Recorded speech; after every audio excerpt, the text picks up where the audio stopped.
Shalom, Israel. Elder DFG here, the watchman. Hallelujah.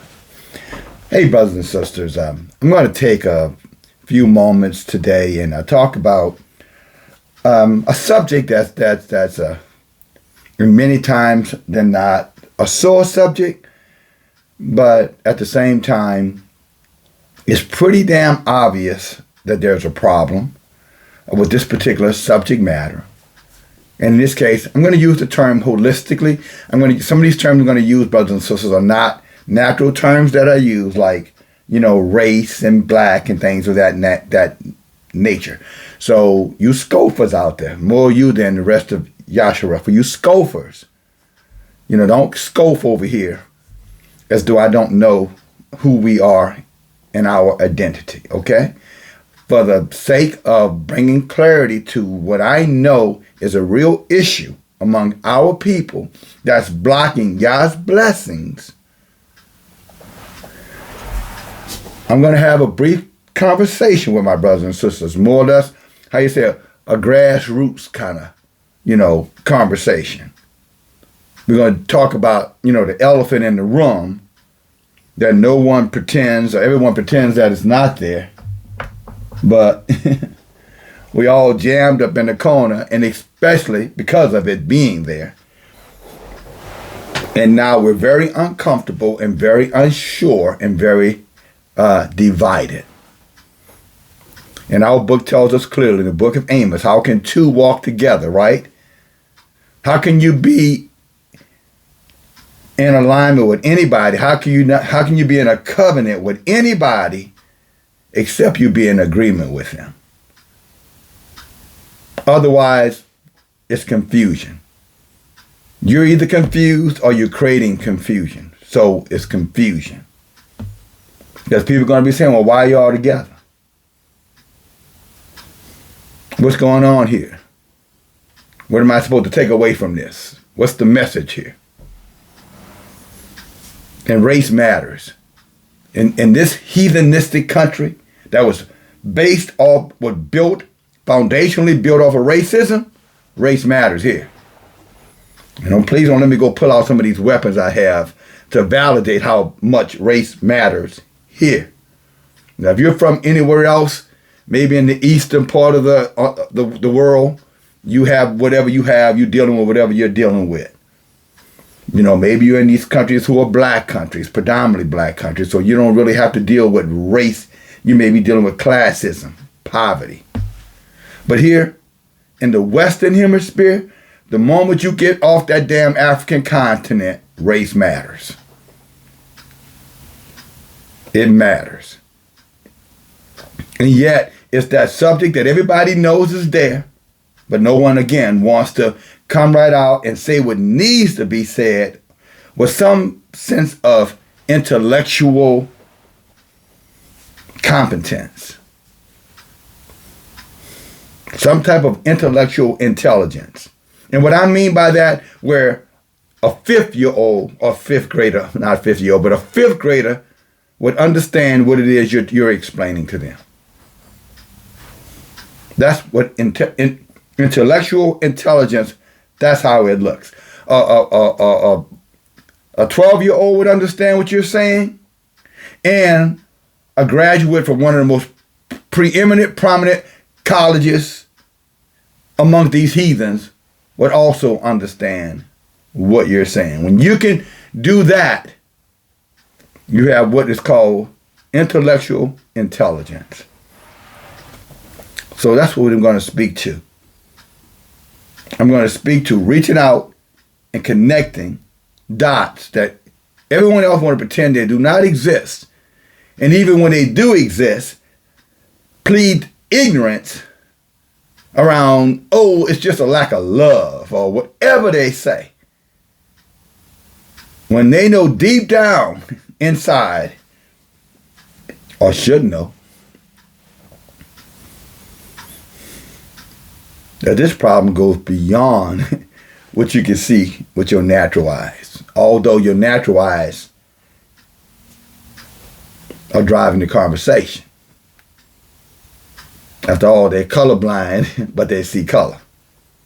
That's interesting. That's an oxymoron, if I've ever heard one. But let us get into where I'm going here. But before I do that, I want to take a moment and just thank several people.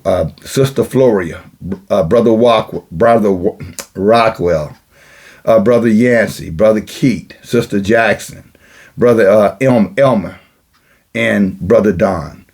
Thank you guys so much.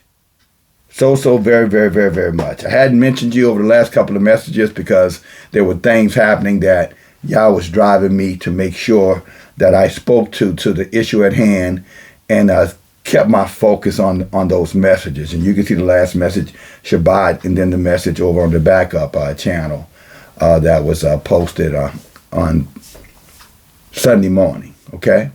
But again, to you guys, thank you very, very much. And for all others who support the work here, because you understand that, in order for things to blossom, you have to invest in it. If you want to see it grow, then you have to be willing to take the time and cultivate that which you want to see grow, if it matters to you. If it doesn't matter, then you do nothing. But when it matters, then you take and you properly invest in it, because ultimately it's going to be advantageous for you. So your giving to me is exactly that. And I know before the Most High, he says the exact same thing. He said, give what you can give, little or much.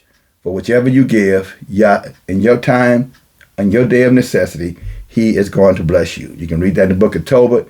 You can start reading that for verses, chapter 4, verse 6 through 11. Hallelujah. Okay. So thank you again, brothers and sisters. That's been over a week that these folk have given. So that's the number they gave in the last week and a half. But I just want to say, thank you to each and every one of you. Hallelujah. Those that I mentioned and those who continue to support the work here. Now let's get back down, to why this racial thing, matters to the degree that it matters. What's going on? And I'm talking about not Yahuah. You've heard me say many times before, my concern is not what these heathens do. I'm not talking about the Israelite heathens. I'm talking about the other nations of this earth. See, I wasn't put here to oversee them. I wasn't here. Y'all didn't bring me here to pacify them. See, I don't have that Uncle Tom in me. Never have had it. I have a healthy respect of people who respect me. You treat me with respect, I'm going to reciprocate it back to you. But if you come at me with some shit, I'm going to try to F you up. See, I don't have that gene in me. I don't have that coward gene in me or that Rodney King. Why can't we all just get along? Or again, I don't see any color. I'd be a damn fool or an idiot to be saying that. And I don't want to hear nothing about no metaphors. This book clearly says we're judged by every word that come out of our mouth. By your words you're condemned, and by your words you are justified. What does Solomon say? Life and death is in the power of your tongue. I want to say that's Proverbs 18 and 12, but don't hold me to it. But there is a judgment about what you say, as well as there's a judgment about what you think. Especially when those judgments go against Yah's commandments. And Yah has made it very clear and very specific to each and every one of us who he values on this flat earth. If you would just pick up the Torah and study, pick up the Tanakh and study, there would be no question about who are his chosen and what he feels about them and why he wants to protect them. No different than why you protect your children, little children. If you have small children, why do you protect them? Oh, because they can't protect themselves? No, not necessarily. You put a bunch of 5-year-olds with a bunch of 5-year-olds, and let them get mad at each other. They can protect themselves. And they, accordingly. No, it's because he loves us. Say, you are mine. From the very beginning, you're mine. I chose you.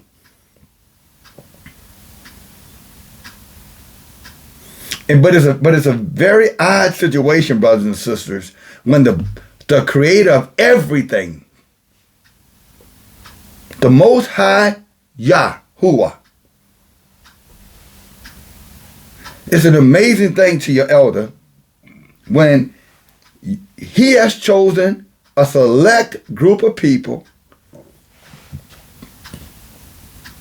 and this people that he has selected, he said, you are my firstborn son, Yisrael,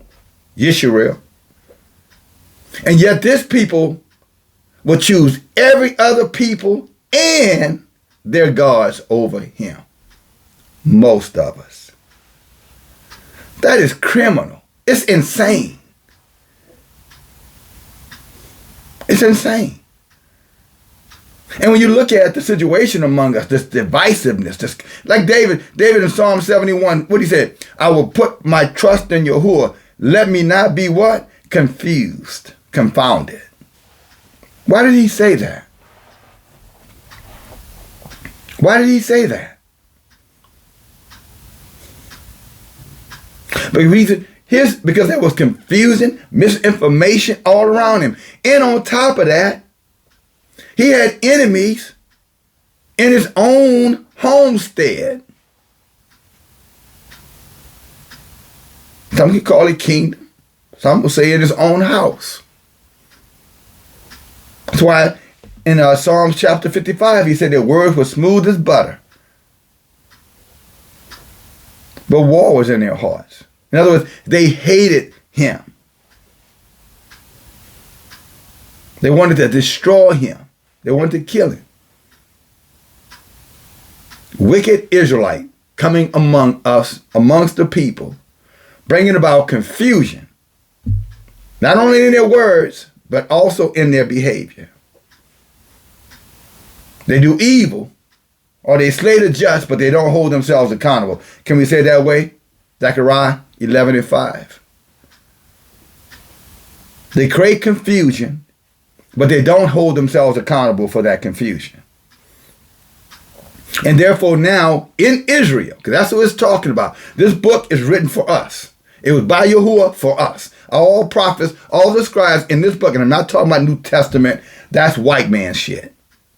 Or black man shit, Canaanite, Cushites. That's why Ethiopian Bible is so valuable by them. That's their crap.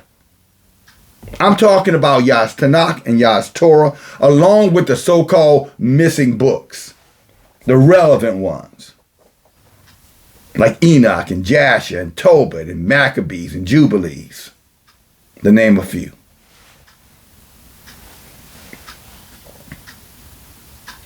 And we're forewarned through this book that there will be all kind of cleverness, all kind of, double talking, undergirding, biases and sellouts, for lack of a better word, to keep us in a state of confusion.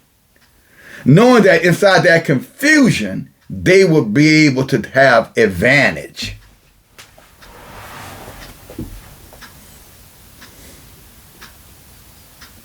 They would be able to have advantage.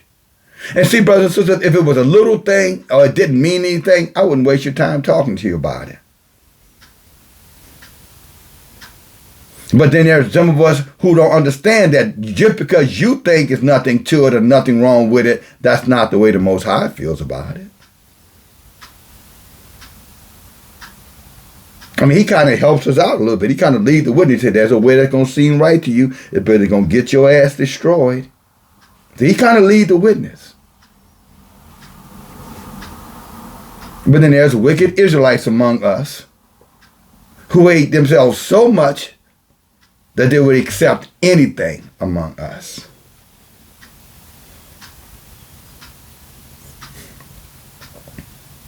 I mean, think about this. You got a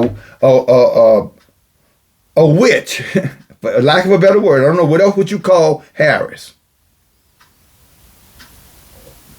One minute she's this, the next minute she's that. Slept with every house cat known to man, from where I sit. Then doubled down and went into another sphere with the heathens. But then again, other than a chameleon. If you don't know what a chameleon is, look it up. Other than a chameleon, what is she anyway? But an East Indian heathen with an Irish Jamaican father, which pretty much, again, gives her proper classification. But you got wicked Israelites among us who will come and say, oh, no, that doesn't matter. No, she's black, she's black, she's black. And you ask the question, says who and why? Her mother's East Indian, obviously.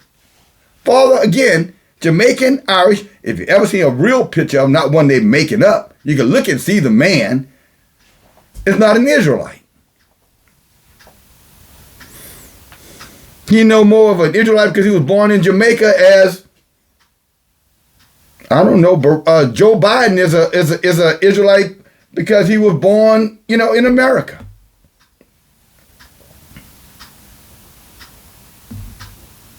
Doesn't go by place of birth. It goes by birthright. It's a bloodline issue. And it's important.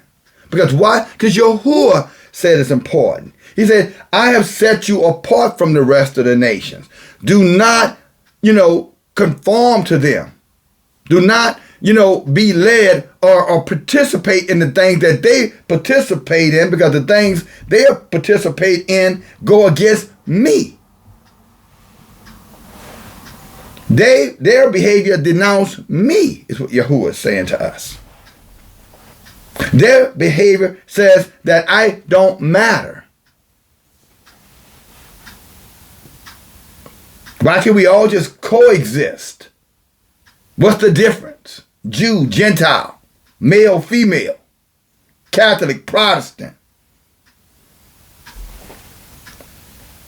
But when the Creator says it matters, who are they or who are we to say something to the contrary and think there will not be any accountability for it?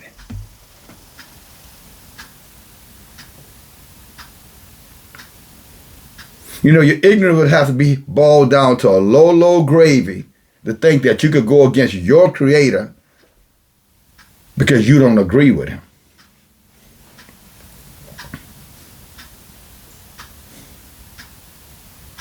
But then again, He foresaw that, because that's what He mentions to us, brothers and sisters, in the book of Isaiah chapter 5, right?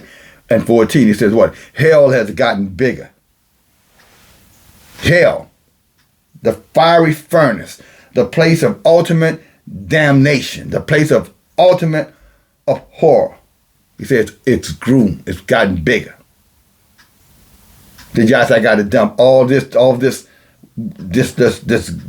garbage, this portrayal inside of this big, giant pit of fire?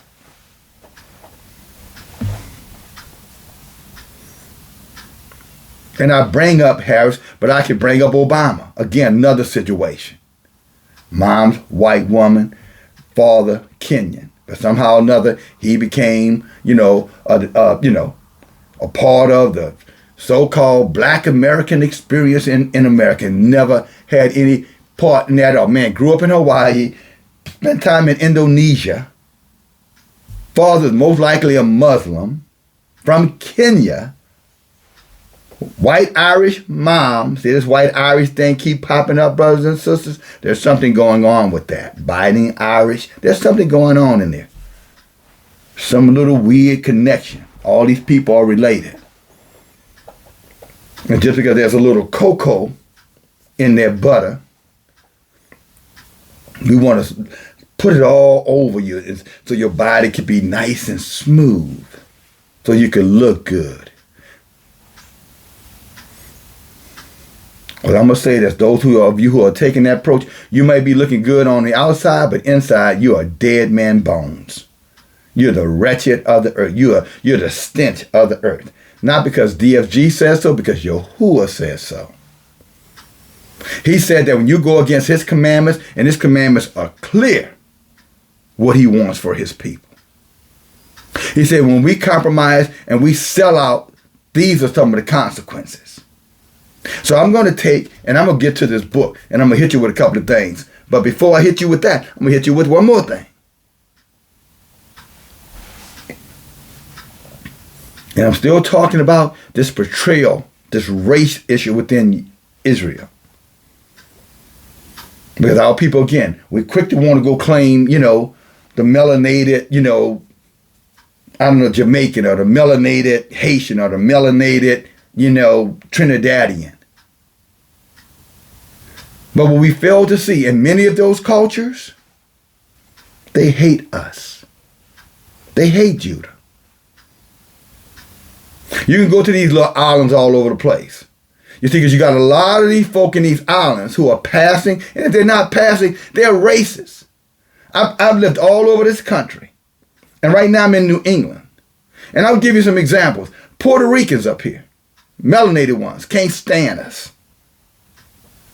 They're white ice colder than black ice too. Not all of them. This is not for every Puerto Rican. But if you're a Puerto Rican, you know I'm telling the truth. You know you got friends who will never identify with true Israel here. They will never identify with it. Cape Verdeans, another group. Racist ass people. When they come out to white folk, they'll acclimate to white folk and, they'll play nice. But when they come down to us, it's nigger this and nigger that.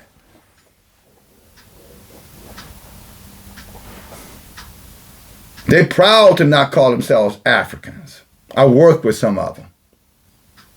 I don't want to bring my brother's name into this conversation. He knows what I'm talking about.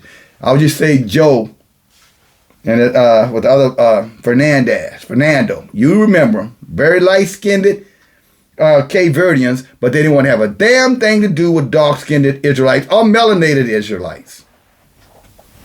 And if you told them they were African, they looked at you like you had just told them that their mother was a hoe. So don't get it twisted, brothers and sisters. All Israel is not Israel. There might be Israel on the out, but they ain't Israel in within. And you know them by their fruit. See, when your love for the people is deep and entrenched, then your mind won't allow you to betray your people. How do I say that? Because I've lived it. I've lived it. Some of you guys know about my career in corporate America. 4 decades. And because of my melanated skin, whenever I was promoted or whatever region I was given, it was typically the inner city regions, the inner city warehouses, because they didn't know how to deal with Israel, and half of them were too much of a coward. I'm talking about the non-melanated ones. So when they saw my talent and my skills and my abilities, then the first thing they would do is throw me right in Chicago, right into Detroit, right into Birmingham, right into Jackson, Mississippi, right into New Orleans. And I didn't mind. As a matter of fact, I felt honored. I felt it was a privilege to go among my people because I knew I was going to invest in them. I knew I was going to open up doors they couldn't open, and I was going to shut doors that they could not shut. Because see, when you love from the heart your people, you don't get confused just because you're in an environment of variety. You stay true to the core. And you don't make any mistakes. You don't get around the heathens and start acting like you don't know who you are anymore. All of a sudden your ass get nice and polite. But when you come around us, your ass can be disrespectful and you can be spiteful. That envy and jealousy that David talked about. Again, Psalms 55.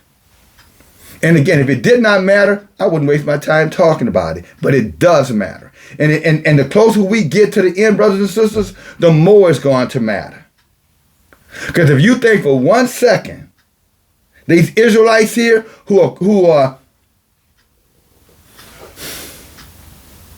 compromised, if you think that they're going to stand with you when shit hits the fan, you are out of your mind. They're going to be just like Balaam, looking for an opportunity for advantage.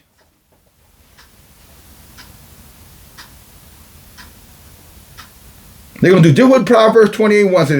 He said, the wicked flee when no one pursues them. They're going to be gone. They're already gone. You just don't know they're gone. They're already gone. You know why they're gone? Because they never were there. They like the idea of being here, but they don't like the idea of being with us. You ask someone to come and go down in the hood and live amongst their own people and see how they're going to respond. They're going to be horrified. Horrified of who? Your own people. But out of that mouth come both bitter and sweet. What did that say about their heart? Because when you love your people, nothing's going to separate you, and you don't care. Wherever they are, you're willing to be, regardless of the circumstances. Because it goes beyond your comfortness. It comes to the core, basic, fundamental of this truth. Who are you? Who the hell are you? Are you East Indian and black? Are you Kenyan and black? Are you white and you're black? Who are you? Better said, brothers and sisters, we should be asking, who are they? Who sent them here? Because I guarantee you, Yah didn't send them. Because this same group, melanated so-called Israelites, love to tell you about how great the heathens are. At least the ones they like. And how bad the ones they don't like are either, I might add. But what you don't see is them willing to take it all off for their own people. That you're not going to see.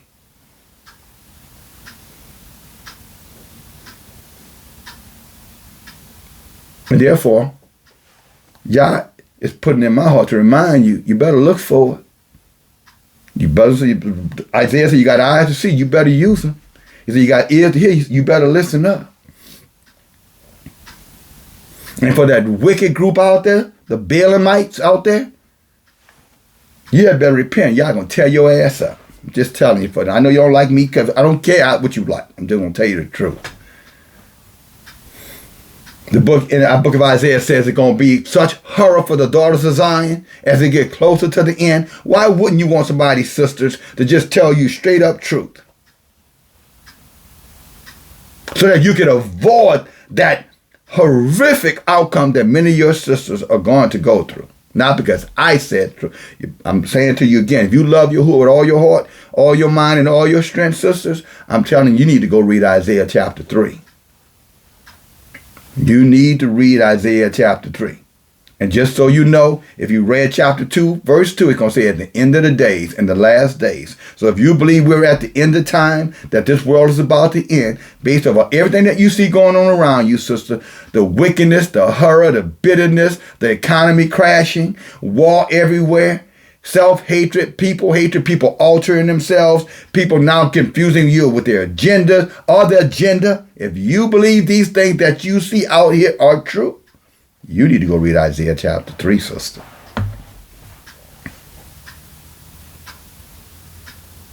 You know, a lot of people like to quote Jeremiah 29:11. I know the plans that I have for you, a plan to give you peace, a plan to prosper you, a plan to give you, a great reward.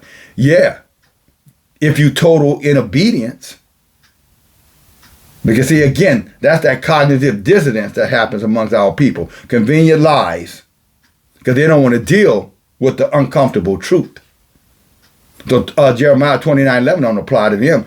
But Isaiah chapter 3, really you can start reading from verse 10 on down to the end. I think it's 21 verses. You'll see then, and then go to Isaiah 4. Y'all know about 4. Most of y'all don't like hearing about 4, but you want to read and find out how did it get to 4. And you want to read and say, well, who wrote it? I often say, we pick and choose, just like racism, the good ones and the bad ones, the good heathens and the bad heathens. So we love to pick and choose through Yah's word, like Yah's playing games with us, like you're Elohim. Because they'll sit right over there and say, no weapon formed against me will prosper, brother. Every tongue that rises against me, Yah got me. He's going to protect me. But then when Yah come over and say your daughters of Zion are stiff-necked, horny, and rebellious, well, the same person who wrote Isaiah 54 is the same person who wrote Isaiah 3. So why aren't you dealing with Isaiah 3?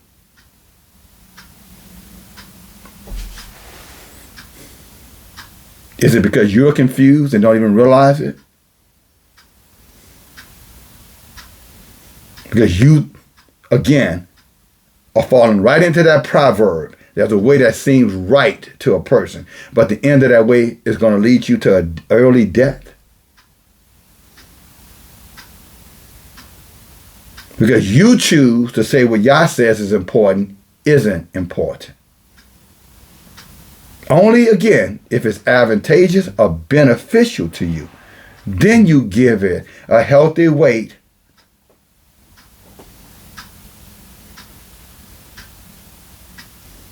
and sit on it. I'm taking my stand right here.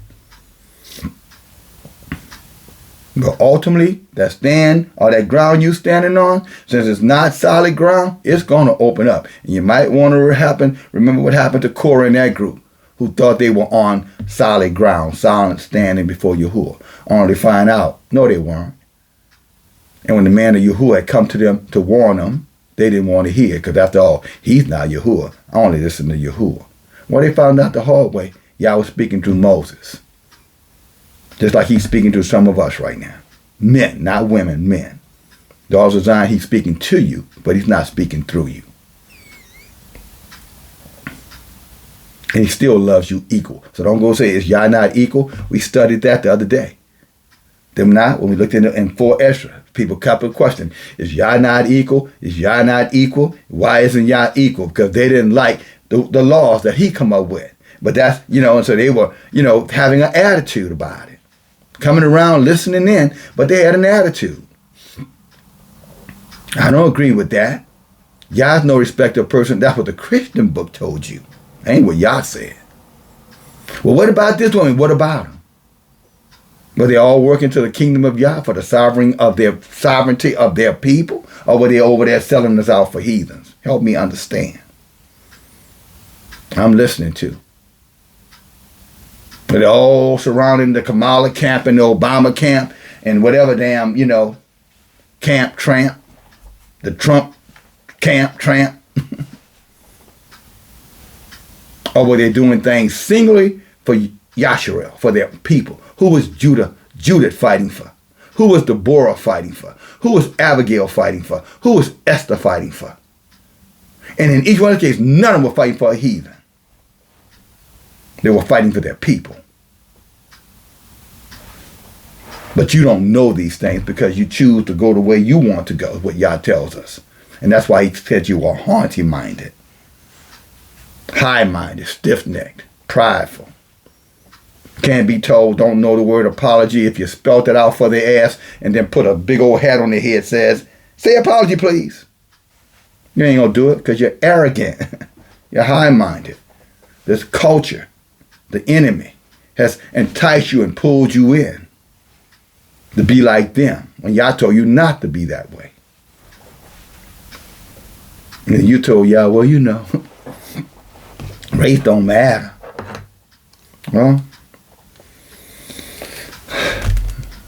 Well, let's take a look here. Come over, let's go to the book of 1 Samuel, brothers and sisters. 1 Samuel. And I thank you for your time. I hope you thumb this message up, whether you thumb it up or not. I do appreciate you taking the time to listen. All right? Because Yah says his word does not come back void. Hallelujah. His word is going to do what? It's going to accomplish what he set it out to do.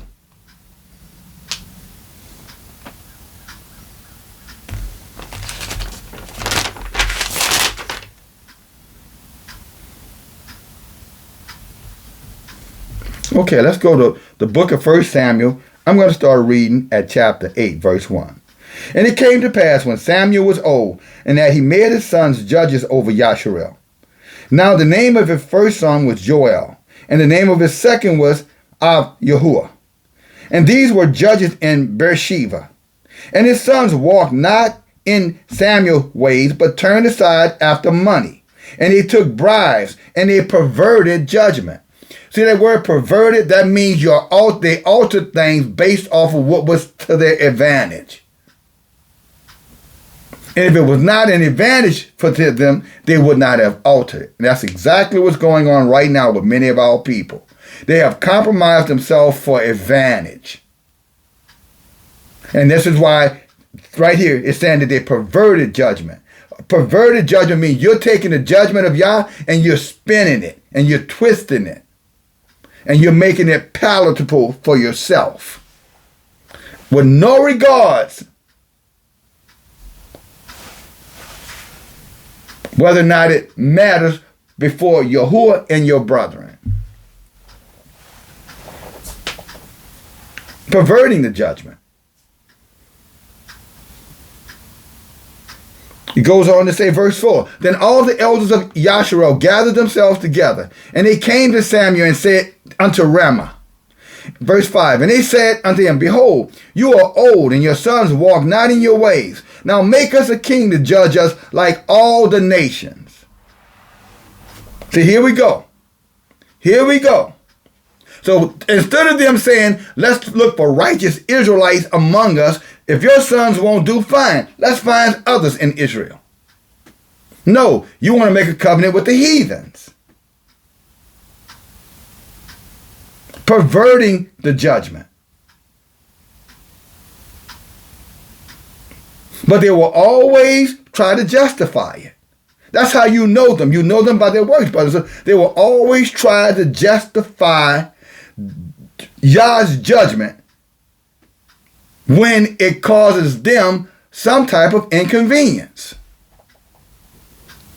Again, they do wicked and they hold themselves not accountable.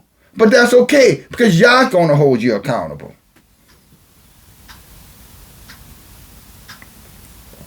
But instead of them going and say, okay, Samuel, these two rascals you have, they're sellouts. They don't love Yah. They like the idea of Yahuah. They like the idea of being an Israel. Hell, as a matter of fact, they like the benefits that come with having, a voice. But they are wicked and they are unrighteous. And you see it with the Dows, you see it with the Jennings, you see it with the Amorah. She used to call herself Maria. I don't know what they got all kind of new names. But all through that whole big old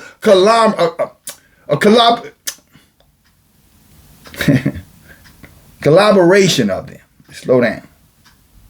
There's a whole big confederacy of them. The Jakes,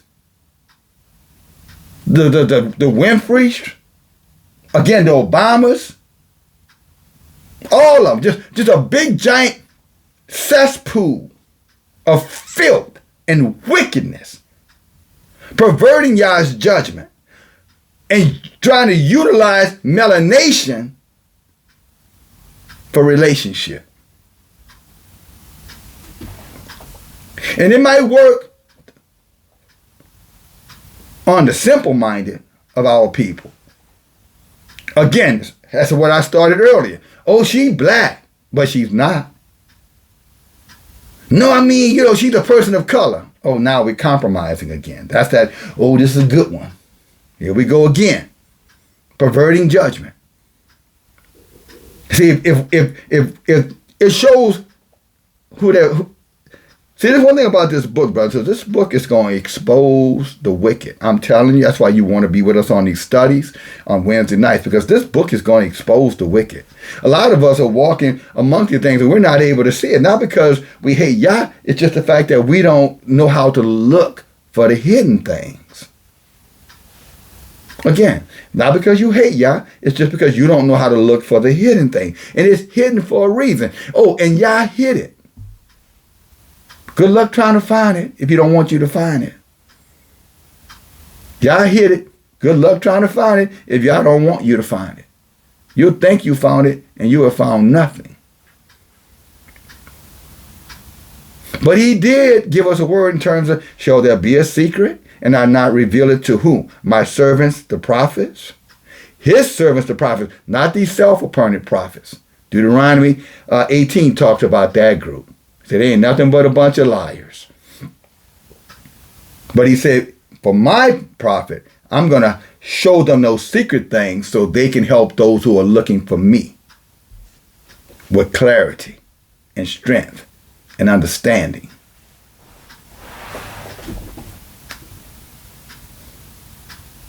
But because of, again, the corruption inside of Yasharel, as you saw here, instead of them saying, well, look, Samuel, if your sons ain't going to cut the mustard, then I'm sure there are millions of others of us here in Israel. Let's go find 2 others. They never even gave Samuel a chance. You know why? Because they wanted to be with them damn heathens so bad they could taste it. Made them feel better about themselves. Made them feel safe and protected. Not Yahuah, the heathen. The nations around them. And we saw wicked Israelites do that again in 1 Maccabees. We say, what? Wicked Israelites came among the people and told the people, what? Trust the king. Trust his system. Trust his mandate. Trust his ordinances. Matter of fact, trust him so much, roll up your sleeve. So he can pump you up. And y'all know exactly what the hell I'm talking about. If you got the sense of a 5-year-old. And they got a lot of sense, so don't underestimate them. But wicked Israelites came with that word. And here it is, wicked Israelites here, again. Give us a king, like the other nations. Never said, no, let's look inside here and for our brethren. Let's find righteous brethren of Yasharel. And let's replace those 2, Samuel. I'm sure Samuel wouldn't have had a problem with that. But more important, does Yah have a problem with it? Does Yah have a problem with us, appointing others to be over us in any kind of capacity that is not of Israel? Does Yah have a problem with it? Now, I can take you over to the book of Deuteronomy, chapter 17 and 15, and y'all already know that if you're following this channel. Again, we teach, inform, and educate here. If you're following this channel, you already know what I'm talking about. That was a clear direction from Yahuah.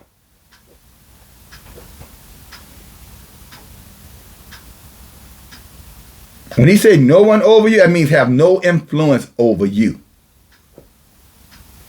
If you work in their environment, they don't have influence over you. That paycheck has influence over you. You do your job. Then you go your ass home. You don't take them home.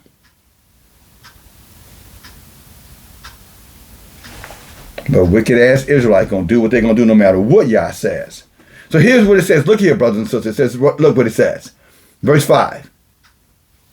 And they came and said to him, behold, you are old, and your sons walk not in the ways. Now make us a king to judge us like all the other nations. We want to be like white people. They got a sorority, we want to have a sorority. They have a fraternity, we want to have a fraternity. They have Freemasons, and we want our Prince Hall Freemasons. After all, white is right, white. That's a tongue twister.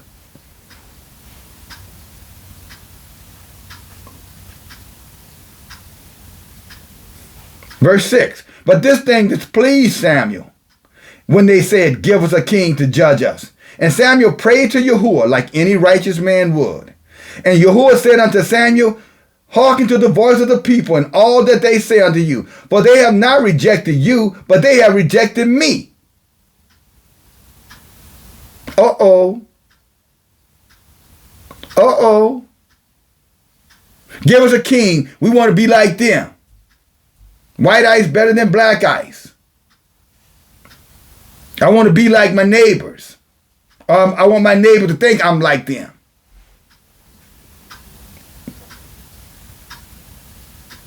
And what do Yahuah say? All right.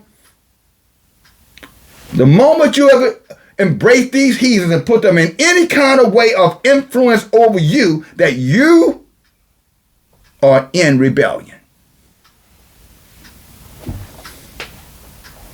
And you can hide it and you can deny it, but you can't hide from Yah. The books, what he said, my eyes go throughout the whole earth. Yah's eyes go to and fro over this whole earth. He doesn't miss anything. And there will be accountability. As old saying, there will be blood shed.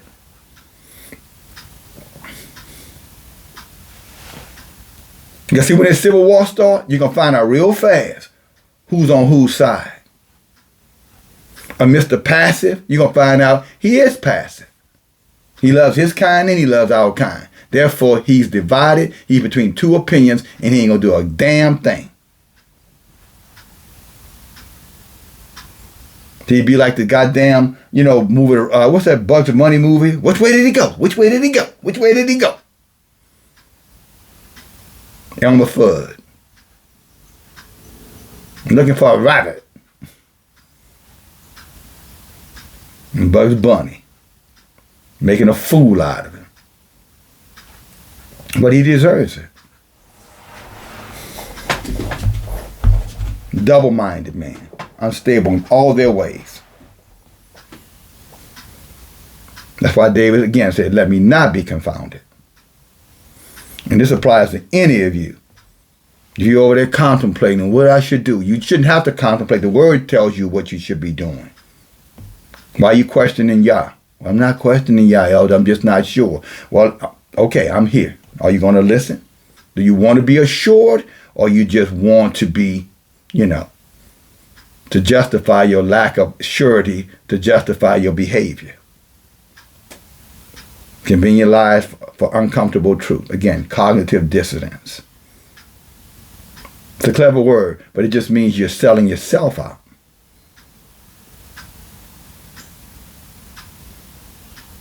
That's all it means. You sell out to yourself. And therefore you sell out to your people. He goes on to say, so Yah says to him, look, Samuel, they have not rejected you, but they have rejected me. And I don't know about you, brothers and sisters, but that's a pretty big statement there. Yah told us don't learn the ways of the nations around us. Don't keep their ordinance. Don't practice none of the things they do. Don't make no marriages with them. Don't make any covenants with them. And what did Israel do? Exactly what Yah told them not to do. And by the way, this is after Moses. I'm talking Samuel here. We're out of the wilderness now. Joshua is dead. We're on our way now to King Saul. Just to give you something to compare and contrast. So the people knew. They knew not to do it. You say, well, how do you know they knew, Brother DFG? Well, hold your hand right here. Let's go into the book of Deuteronomy. The laws of Moses. As some call it, really the laws of Yahuah, or the Torah of Yahuah for Yahshua. We'll talk about that tomorrow night on the Bible study if you can join us. It's going to be a very good study. If I were you, I would be there. But look what it says, the book of Deuteronomy chapter 18. Now remember what they just said. They blamed it on Samuel's two sons, but really, they really were lusting after these damn heathens. They just needed a scapegoat, somebody to blame it on. I'm not with you because, your daughter is this or your daughter is that. You're a lying devil. Came out my seed of the Israelite. Let's go on here. I'm just saying, brothers, so that's how they'll say things like that. True or not true, but they'll say things like that. But look what it says here. The book of Deuteronomy 18, look what it says, verse 9. When you come into the land which Yahuah gives you, you shall not learn to do after the abomination of those nations. Now, I think that's pretty clear. I'll read it again. When you come into the land which Yahuah gives you, that means wherever we are, you shall not learn to do after the abominations of those nations. If you go down to verse 12, it says, why? For all that do these things are an abomination unto Yahuah. And because of these abominations, Yahuah drives them out before you. He's telling us drives them out before us, so that you could be perfect with Yahuah. For these nations, verse 14, which you shall possess, hearken unto sorcerers. That's why they're listening to the Jakes. That's why they're listening to the Jennings. That's why they're listening to the Rufuses, the Dows. Anybody that says the word Jesus or Hawashai or all of them are sorcerers. Male or female, I might add. Because they learned it from them heathens. man, Jesus was black. Yeah, I said heathens.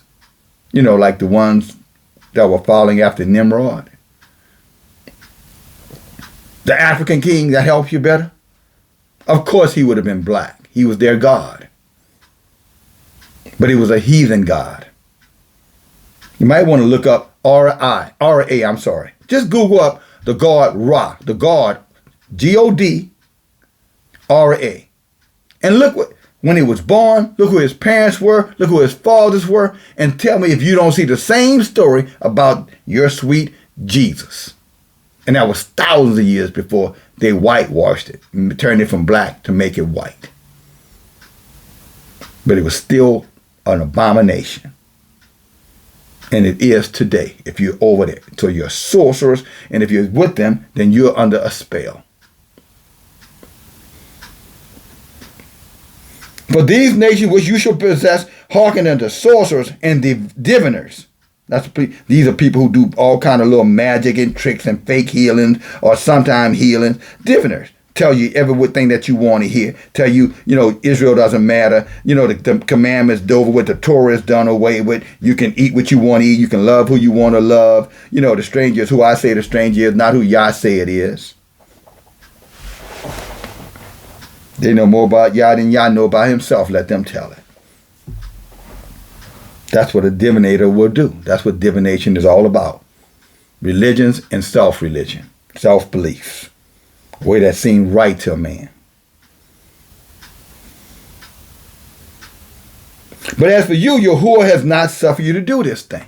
Now here they are. Back over to 1 Samuel. What do they tell them? We want, give us a king like the other nations around us. White ice colder than black ice. When I get around white, I'll be nice. Get around black, I don't have to do a damn thing. I can just shit on them, and they better take it. But I'll say this for my Israelite brothers and sisters who are proud to be in this melanated bloodline skin. Oh, y'all must not want me to demonstrate something, because I can demonstrate something for you, and then I can show you what we're going to do to them.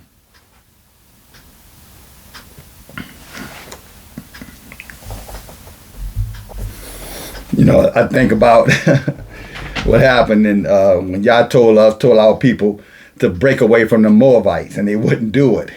And so Yah put a plague on the people, and 24,000 of our people died. And it was Aaron's son. Yah told Moses, go take their heads. And so Moses got with the people, old meek, humble Moses. He took this thing here. That's probably something similar to this, maybe a little longer than this. You know what I'm saying? He fixed the problem. And Yah put the plague out of Israel. So I'm saying to my brothers and sisters, I don't know about you, but when the time comes, when Yah tell us to fix the problem, you better be willing to fix the problem if you want to put debt from among our people. Because it's coming.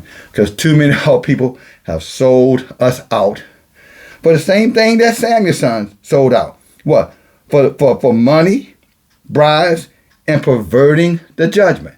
Of which changing Yah's word to accommodate themselves.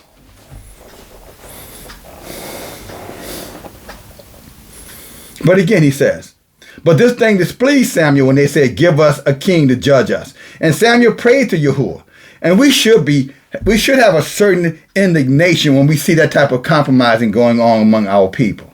I'm talking about the righteous among the leaders, the watchmen, the prophets. We should have a righteous indignation when we see it going on.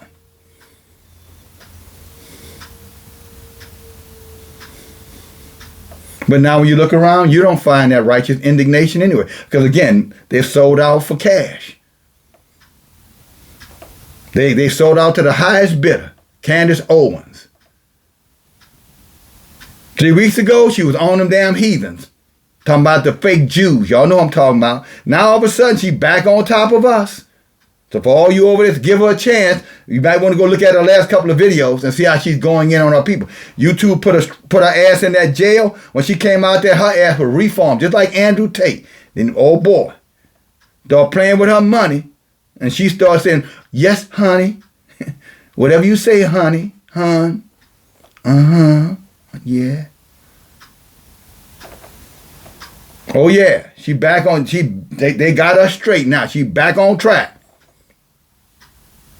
Now she back on black, and I'm not talking about pro-black either, by the way.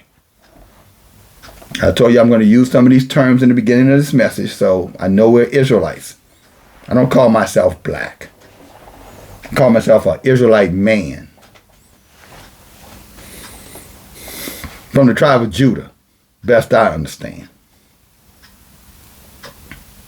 But again, compromise, sellouts. Who she's married to? Oh, a white heathen. Who's Kamala? Well, she ain't us anyway. Married to? Oh, a white heathen. This thing, this thing that the daughters of Zion got going on here.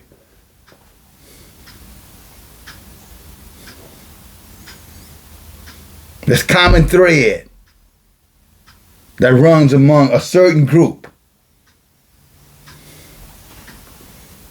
When you start to look at their background, you start to see some commonalities.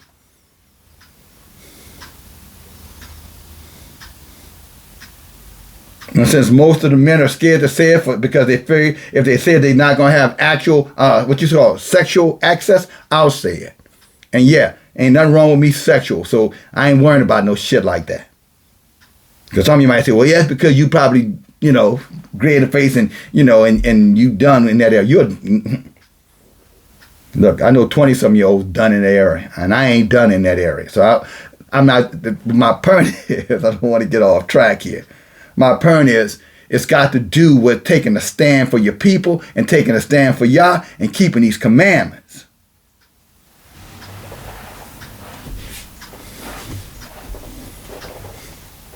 We're complaining about shit in the fan everywhere we are. Oh, man, this is so bad. And oh, brother, if you would just could do this. And oh, brother, if I had this, I would do this and this and that. But where's your heart to serve Yahuah? Don't you know Yahuah's word is true? If your heart is right with Yahuah, he would do it. He would give you something to do that you would have resources to do something else with. It doesn't matter how much or how little, but he will put something in your hands. He's Yahuah. Is there anything too hard for Yahuah?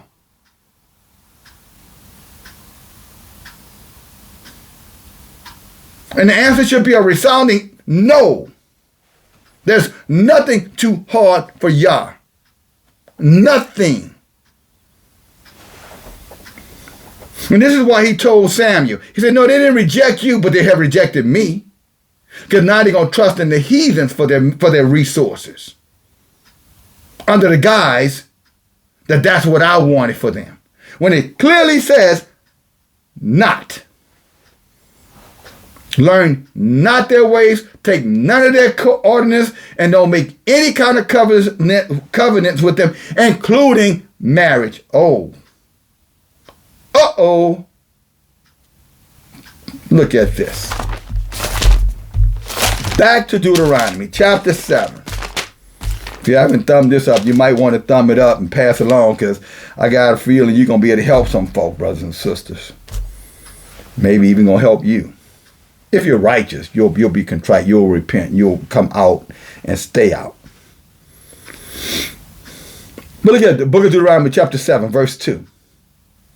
And when Yahuah shall deliver them before you, you shall smite them and utterly destroy them. Who, these nations? Right? He ain't said the good ones. He said all of them. He ain't said nothing about no good ones.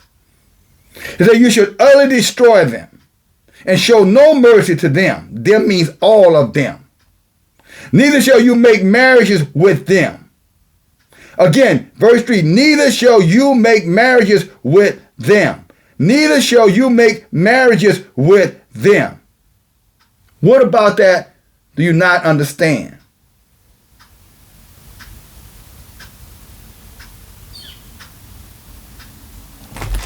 But see, when you're righteous in your own eyes, you do what you want to do. You pervert the judgment of Yahuah. And therefore you become a rusty nail. You pine away.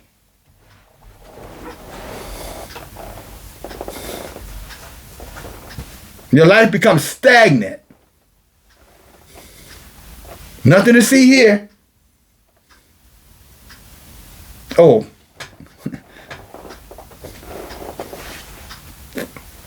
I got white ice. For that white ice going to turn to hot ice soon as shit hits the fan. Just remember that. And if you don't know anything about hot ice, you might want to look it up. It's not the most healthiest product you could have, by the way. It's to keep things stagnant. Preserve. White ice is a preservative. Hot ice, I'm sorry. It's a preservative. Well, which is the metaphor. Keep you right there where they want you to be.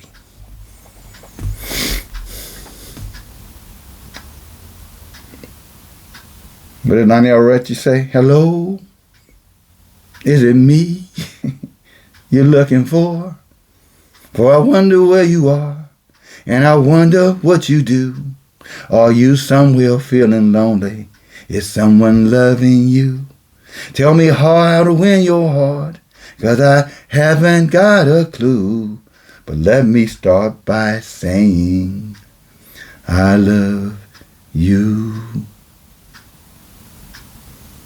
And there we go, clumsy along. Okay, you get it. Whoo, Israel, you're too much. Come on, daughters of Zion. Y'all can do better. Y'all got the best species y'all could have ever created. And that's what you want?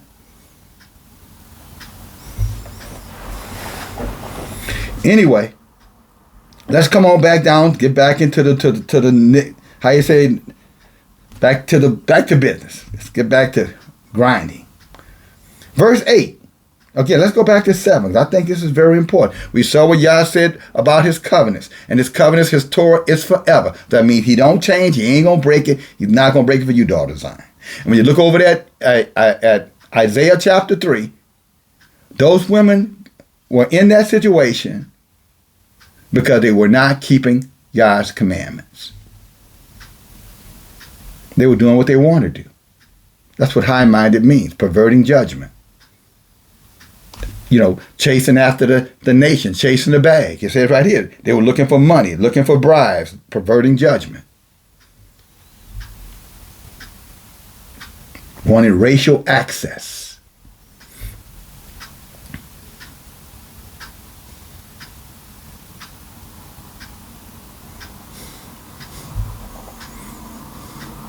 And the men too. I mean, out here, you were talking about these two judges.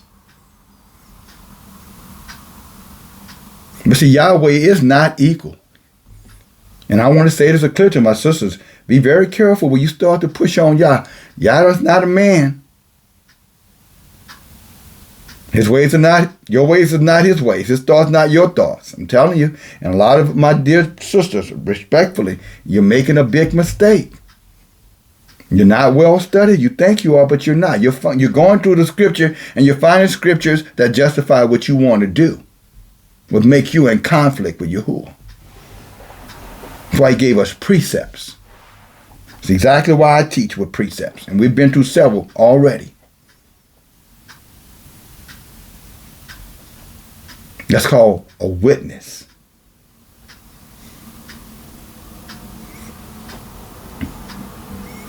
And again, he's not going to show you everything. That's why he said, shall there be a secret? Then I not reveal it to what? My servant, the prophet. So that means he's not going to reveal that to you.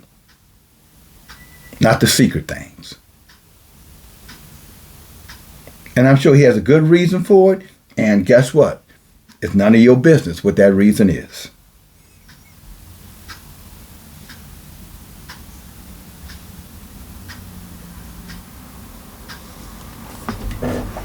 Verse 8. Verse 7, and Yahuah said to Samuel, hearken unto the voice of the people and all that they say unto you. For they have not rejected you, but they have rejected me, that I should not reign over them. So he says, when you're choosing these heathens, then that's your God. Whether you can say whatever you want to say. He said, the moment you choose them and they become your means, then that's your God. And he said, your mouth can say whatever your mouth want to say.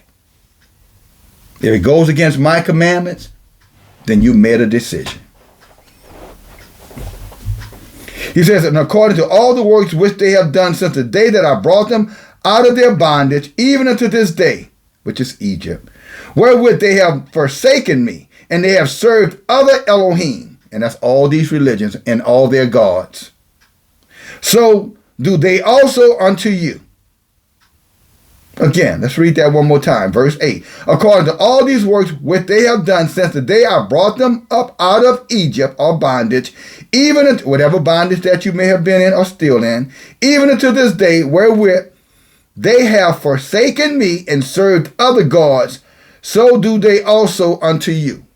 So he's telling them, Samuel, they're going to reject you because they already rejected me.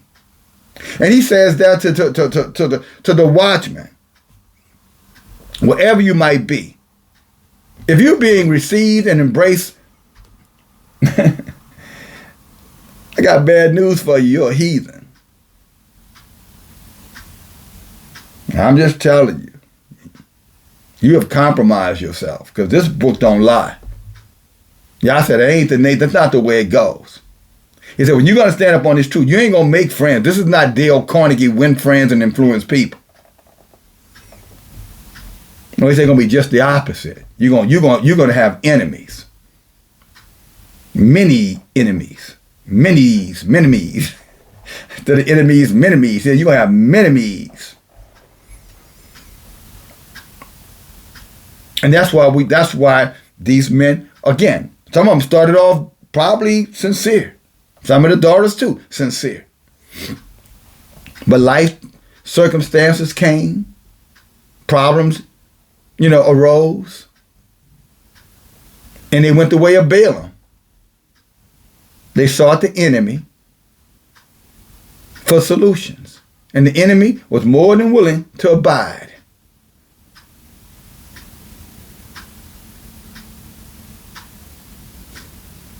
And he was more than willing. You know what I'm saying? Yeah, come on in. Yeah, come on. Gotcha. Come on into this snare.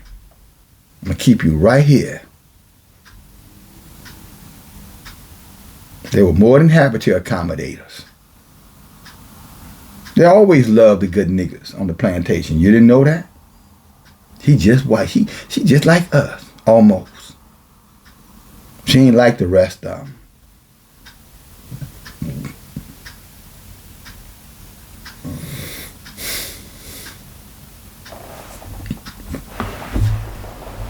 Frenemies. It's a new name, frenemies. It's what we were talking about in Ezekiel the other day. So they come around and they smile in your face and they tell you how much they're happy to be there. And some of them go as far to tell you that they love you. And, and Yah sent them to you and you to him. And we're in covenant. And then, as soon as a little demon get in that mind, as soon as that enemy come and offer him something, as soon as that heathen say, okay, I got this, please. That commitment go right out the door. Same door it came in. The outhouse door. You don't know what an outhouse is? Look it up. In other words, they were full of shit. Dung, okay, I don't want to offend you. Still shit. Verse 9. Now therefore hearken to the voice, howbeit, he said, now therefore listen to it. Now this is what Yah's telling us. This is where it gets really dangerous, brothers and sisters. See, Yah will take that place. When he's warned you not to do something, brothers and sisters, don't be surprised if he stops warning you against it. And you'll be thinking, see, he heard my prayers. See, he must be okay with it because he wasn't okay with it while I'm doing it.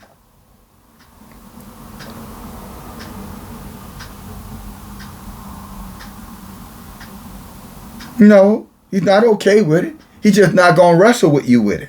He's not going to keep warning you about it.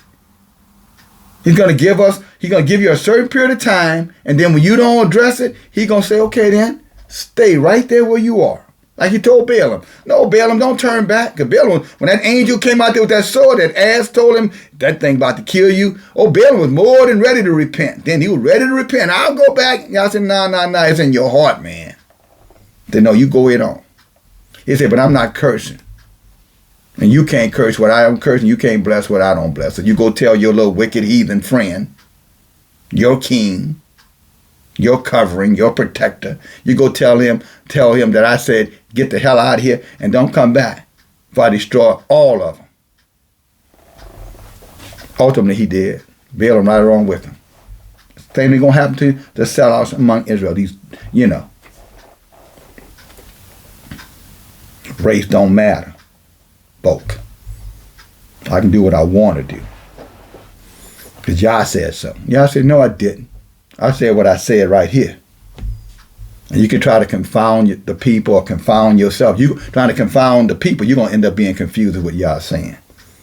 Our people working so hard to find what they want to find in this book, they have lost themselves in the truth. And now they believe in their own lies. That's called reprobated. Again, a way that seems right to a man. So I'm not conflating the words. You're going to think you're right. Sincerely wrong, though. Why? Because your heart was for you. It wasn't for Yahuah. These people, heart was for themselves.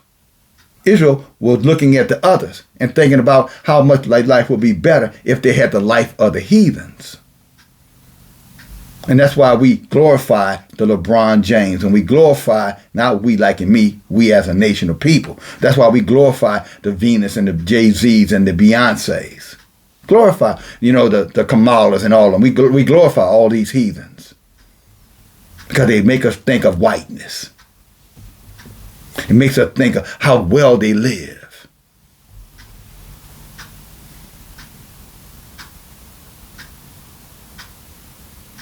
And never realizing we're in straight, deep down idolatry.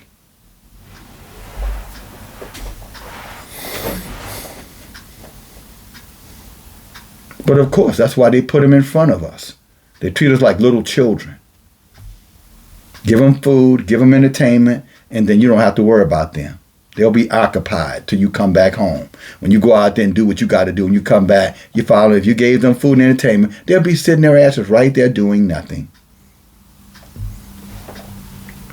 And when they get older, they'll still be sitting their asses right there doing nothing. And when they get much older, they'll still be sitting their asses right there doing nothing. That's how it works. Don't tell you to get up and work and struggle and fight for Yahuah and fight for this truth. Tell you, oh no, I'll take care of this for you. I'll take care of everything.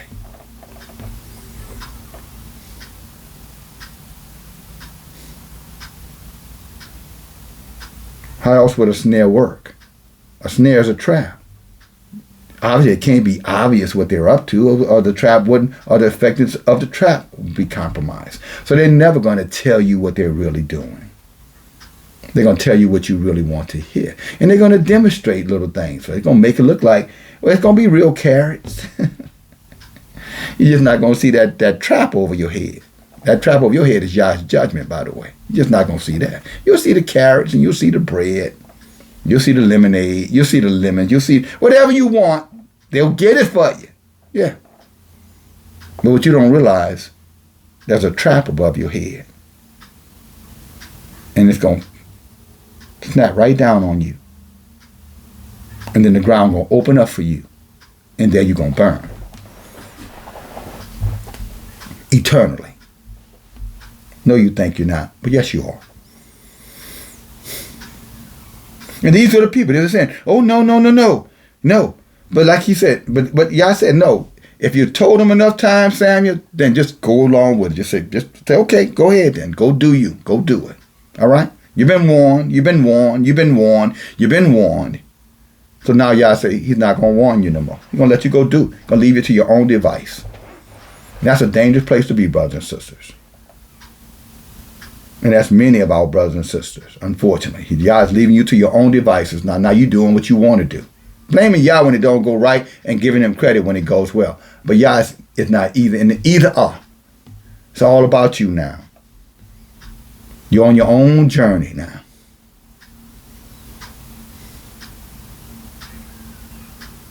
Been a long time since I saw you. How long has it been? I'm so glad to see you, 'cause I really miss you.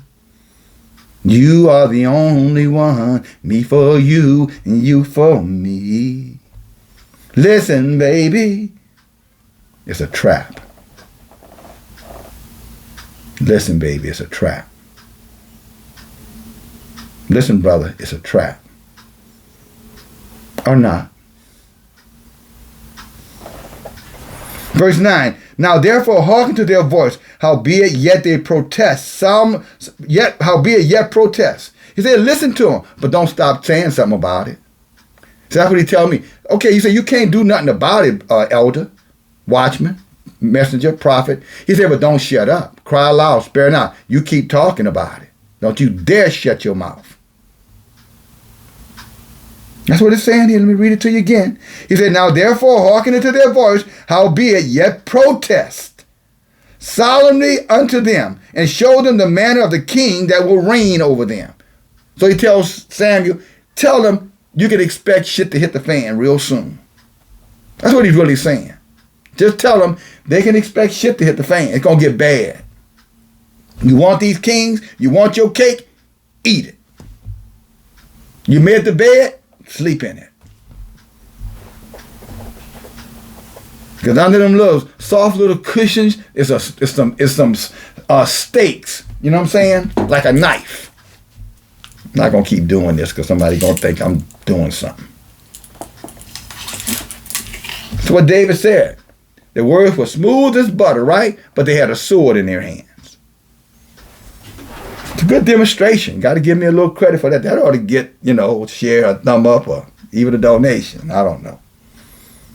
But it's surely pertinent information. Let's go here. Verse 9. Therefore hearken to their voice, and howbeit, he said, but yet protest against them, and show them the man of the king that's going to reign over them. And Samuel told the words of Yahuah unto the people that asked of a king. And he said, this will be the man of the king that shall reign over you. Then he goes on talking about all the different things that the king going to take your children. They're going to send you to war. They're going to take your land. They're going to make you their servants. You're going to be cooking their food. You're going to be baking their stuff. You follow them? You're going to be their confectionaries. You're going to be building their houses. You're going to keep house for them. You're going to be just doing everything for them. You're going to set the table for them. You're going to be like their servants. Tell me that's not true.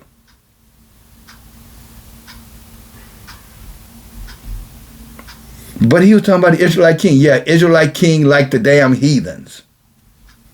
Remember, that's the whole thing. We want to be like the heathens.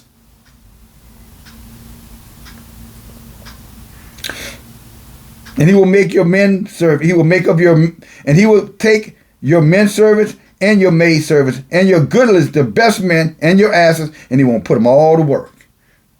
And he will take a tenth of your sheep, and you shall be his servants. And you shall cry out in the day because of your king, which you have chosen, Your king, which you shall have chosen, you and Yahuah will not hear you in that day. You see the danger of it all? Y'all say you want to go your way? You've been warned. You're not going to listen. Guess what? He said, now when you come to me in your worst time, when things get really, really bad, he said, I'm not going to help you. He said, I'm going to leave you to your king. See what your king going to do for you.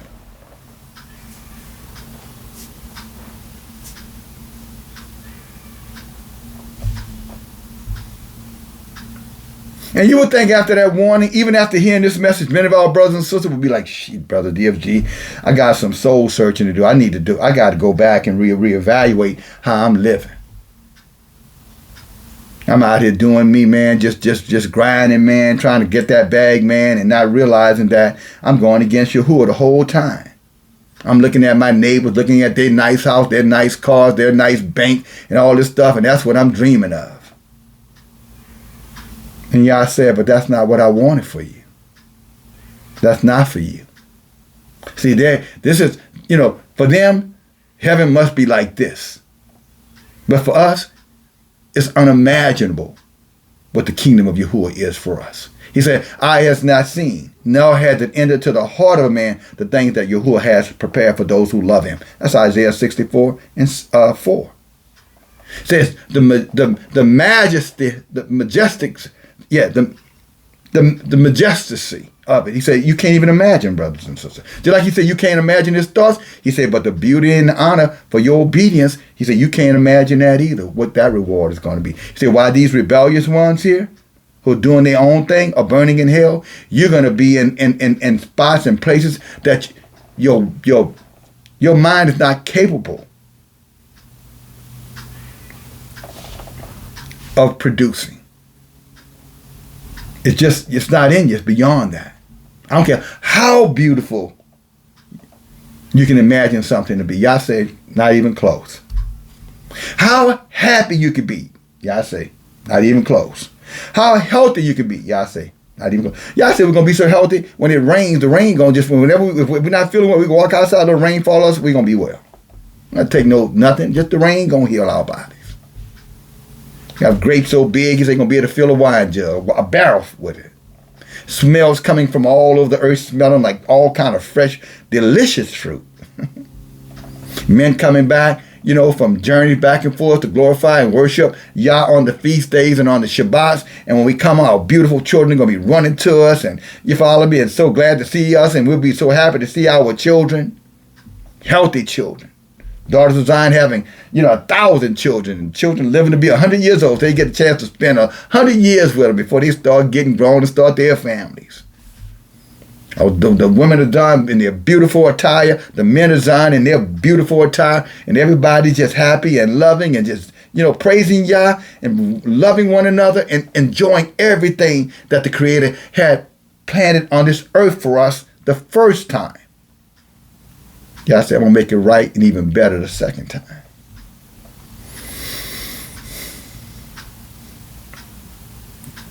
But that's not for those who refuse Yahuah. No. Again, they need to dismiss what I just said. If you're doing what you want to do, please dismiss what I just said, because it does not apply to you. It's invitation only. VIP. Very important. Matter of fact, very Israelite. I can't think what the P word would be. Performers. They keep Yah's Torah. Makes you highly valuable. So while they over there, burning, we're going to be over there, glorifying, praising. I smile about it because y'all gave me a vision about it, and I saw it. And every time I think about it, I'm like, ooh, Yah. I will do your will, Yah. I'll do your bidding here. It's like you told Samuel. You keep on telling them. Don't worry about them. They're not going to listen to you, but you keep telling them. At least 9/10 not going to listen. But for that 1/10 of us who will listen, Yah said, keep on warning the 9/10. Okay? So don't be quiet, brothers and sisters. Keep warning them. But stick with your own kind. Stick with your group. I'm talking about the very small remnant. Not just the remnant, but there's a very small remnant that Isaiah talks about. Chapter 1. There's a very small remnant who's not going to sell out and act like they're living in some damn Sodom and Gomorrah somewhere, doing whatever they want to do, not what Yah says. In their rebellion, in their perverted judgment. But again, verse 19, it said, nevertheless, the people refused to obey the voice of Samuel, as they're doing today. And they say, no, but we will have a king over us. We don't care what you say, Brother DFG. Elder, we don't care what you say. Who made you king over us? Who made you a ruler over us? Who made you the watchman over us? I think it's a good question you need to ask Yahuah. Ask him. I say he did. Why don't you go ask him if he did?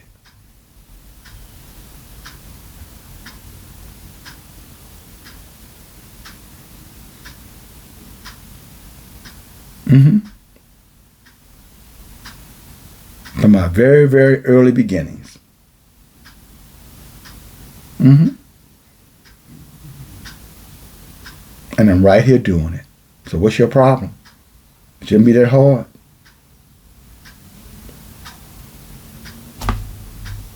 If y'all didn't call me, why I'm here? And trust me when I say this respectfully, not enough of you out there that give to keep me here. If I was based on that, I'd have been gone a long time ago. I'm not here for the money. For the ones I named, that's 8 people in almost a week and a half. Brother Starks, I know you're not in there, but you too. Thank you. I didn't mention your name is what I'm saying.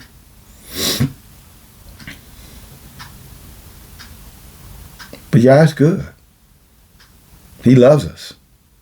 He loves us even more than we love ourselves.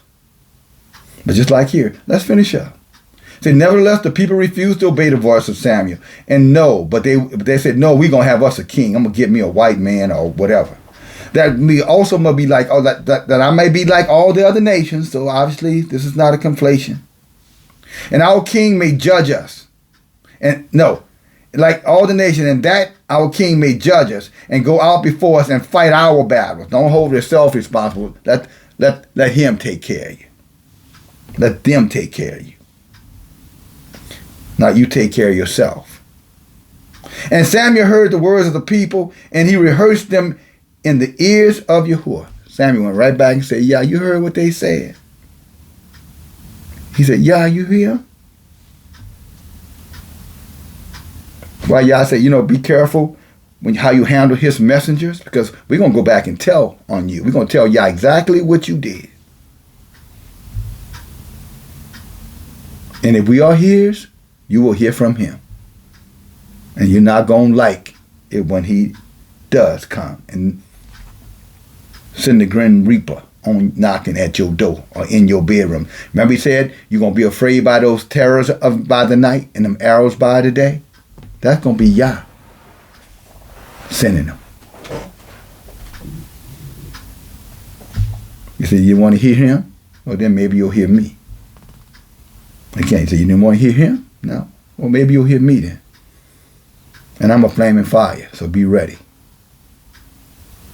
What is that, Deuteronomy 4:24? So Yahuah is a flaming fire, a jealous Elohim. And Samuel heard the words of the people. He rehearsed them in the ears of Yahuah. And Yahuah said to Samuel, listen unto their voice. Let them get them a king. And Samuel said to the men of Israel, go and do what you're going to do. Hallelujah. So does race matter? I don't know. You ask Yahuah. He said, you are mine. I chose you from the very beginning, Yasharel. From the very beginning. Can we do that? And then we're done. Let's come on. Let's run over here. Jubilees. Can you imagine how y'all must feel, brothers and sisters? When you tell us to put our faith and our trust in him, and then we go do something to the contrary. Come up with our own, perverted judgments. Judgment is your decision. That's your judgment. It's your decision. That's what it means. Come up with our own decision. And then we even then say, Yah said it? Wow. That's blasphemy at the highest level. That Yah don't go against. Number 20 is Yah is not a man that he should lie. So Yah don't change his mind. But look what this says here. Jubilees, chapter 2, verse 20. And then we're done. And he said unto us, behold, I will separate unto myself a people from amongst all the people. And these shall guard the Shabbat. And I will sanctify them unto myself as my people. So is Yah racist?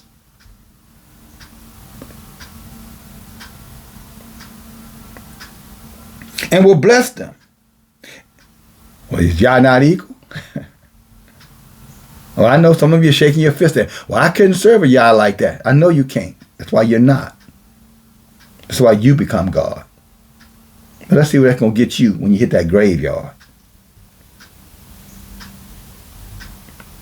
He said, as I have sanctified the Shabbat, and I do sanctify it unto myself, even so I will bless them. Who? That people that he said, he what? A group of people that he set apart for himself.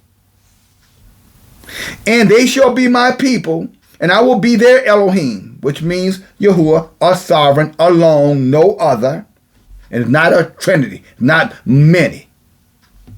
Better go over there and read Ecclesiastes 24, Sirach 24:24. Say, I am Yahuah alone. Alone means by yourself. You can play them little funny games trying to mean, oh, Elohim mean multiple. Not when it's a capital E, dum-dum. Lowercase e, yeah. Capital E is singular. Lowercase is plural. You didn't learn that in English? 7th grade English, I might add.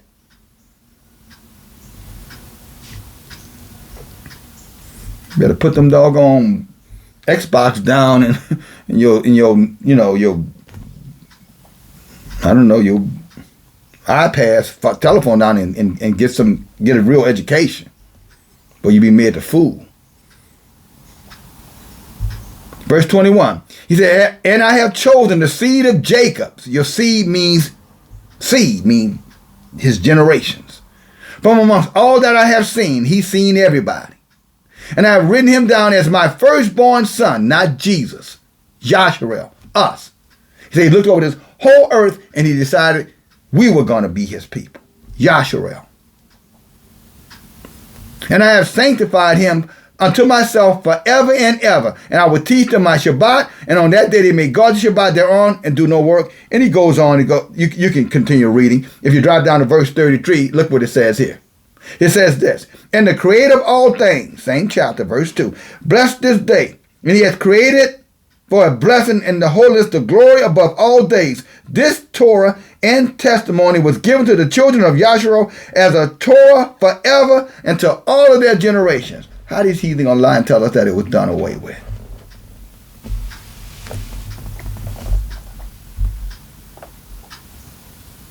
I know why they told us that, because so they could pervert judgment, so they could get us to serve their gods, so that they could tell us that we are not a sovereign people, we're not a blessed nation, that we are a cursed nation because of either the color of your skin or because y'all went in rebellion, but they never tell us what this rebellion was. They're quick to tell us we cursed, but they never tell us why. Oh, I forgot, because we started believing the heathen gods, and still do. The God of Islam, the God of Hinduism, the God of Buddhism, the God of Catholicism, the God of Christianity, and every other kind of divination. You see, they're quick to tell you about the curses, but guess what they, forgot to mention? Where are these curses and why are they here? Oh, no, because something y'all did a long time ago. That's a damn lie. Y'all said that the sins of the son is not put upon the father, nor the sins of the father put upon the son. There's no way that we're under some damn generational curses. That's a lie. We're being accursed because of our rebellion. Because we want to be like the heathens. And until we come out of that, these curses are going to get worse and worse and worse until you're 6 feet under, and then they're going to go right to the bottomless pit where you're going to burn for eternity.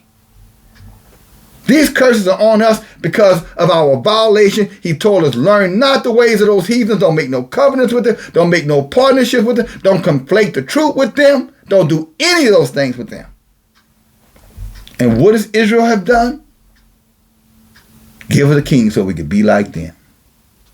That's why you're in the mess, and that's why we're the mess we're in right now. And ain't no Harris, no Trump, or no one else on this earth going to get you out of this mess. It's either Yahuah or you're damned.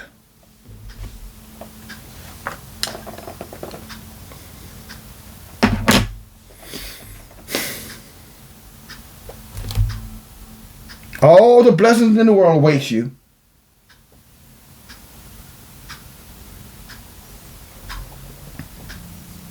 The question you have to ask, are you worthy of them? And not just idle words you can say. They have to be behavior that links up with those words. Exactly what Jeremiah 17:10 states. Hearts desperately wicked. Who can know it? But our Yahuah searches what? I searches a man. And then I give that man or that woman. Let me not misquote that. It's too beautiful of a truth to misquote it. And we're done. And again, don't forget about the study tomorrow night, brothers and sisters. If well, every Wednesday, I don't know when you can hear this message, but Wednesday night, 7 p.m., you're invited. You can find information on the About page on this channel. Hallelujah.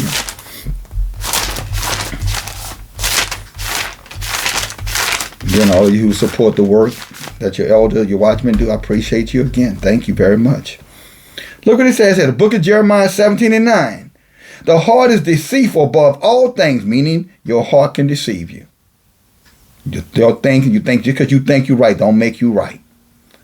And desperately wicked, which means perversion. Who can know it? Question. I, Yahuah, I'm going to search the heart. I'm going to try the mind And I'm going to give every man according to what you are doing and according to the fruit of what you did. So you don't get to pine away, rust away, sit down, do nothing, wait for Yahuah to come. You better have your hand to the plow. You better be doing something. I'm here. This channel, these channels are here to inspire you, to direct you, to reveal the hidden things to you, so that you can be all Yah wants you to be, by warning you what's coming, both good and the disaster ahead, and letting you know, no, we don't need any heathens, no Harrises, no Trumps, nobody. We need Yahuah.